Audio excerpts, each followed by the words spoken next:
Je vous retrouve, chers amis internautes, cette fois-ci dans notre rubrique internationale. Je peux vous parler de rétrospective. Sachez que le monde a été marqué par une série d'élections. Il y a eu des élections au Brésil, au Botswana, en Tunisie, en Uruguay et en Ukraine. Au Brésil, c'est Dilma Rousseff qui a remporté les élections présidentielles. Elle a obtenu 51,3% face à son adversaire Aécio. Le développement dans quelques instants.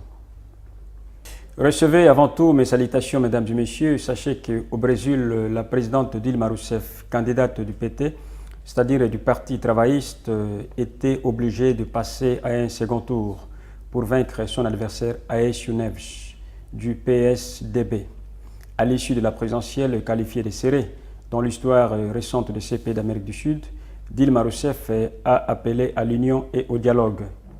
Dilma, ex-guerrieros de 66 ans, emprisonné et torturé durant la dictature, a obtenu 51,6% et son rival Aécio est sorti avec 48,3%.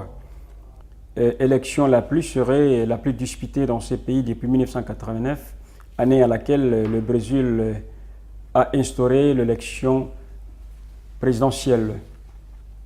Après sa réélection, Dilma a promis de relancer l'économie, d'entamer une réforme politique et la lutte contre la corruption en fortifiant les institutions et à émender la législation actuelle pour mettre fin à l'impunité dans son gouvernement.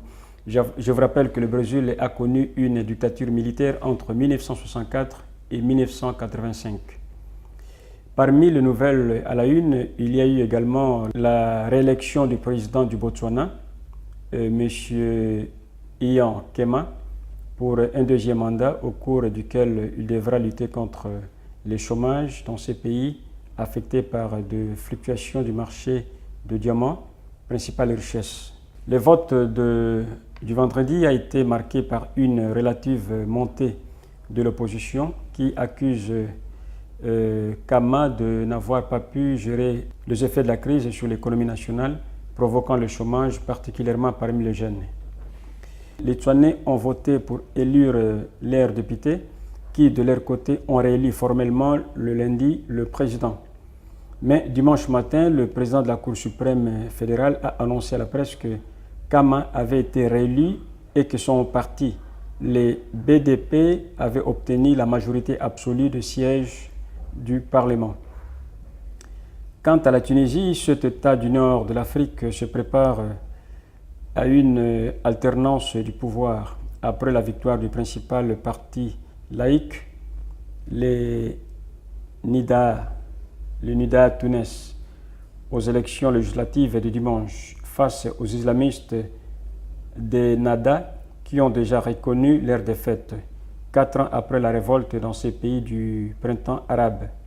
Le principal parti séculaire tunisien, Nida Tounes, est une formation qui réunit des figures de gauche et du centre droit qui proviennent du gouvernement de l'ex-président Zine El Abidine Ben Ali, écarté par la révolution de 2011. La formation gagnante devra former une coalition pour obtenir une majorité de 109 sièges d'un total de 217.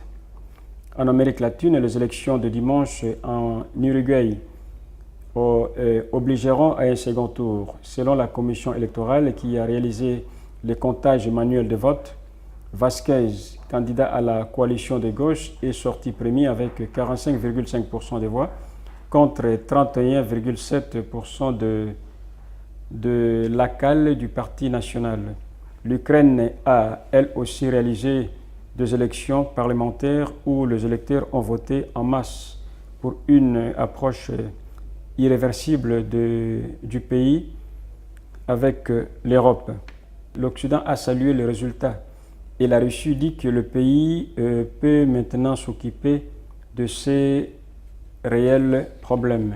Les élections ont tourné le dos aux partis pro-russes liés à l'ex-gouvernement de Viktor Yanukovych, destitué en février, et aux vétérans de la politique comme l'ex-premier ministre Yulia Tymoshenko.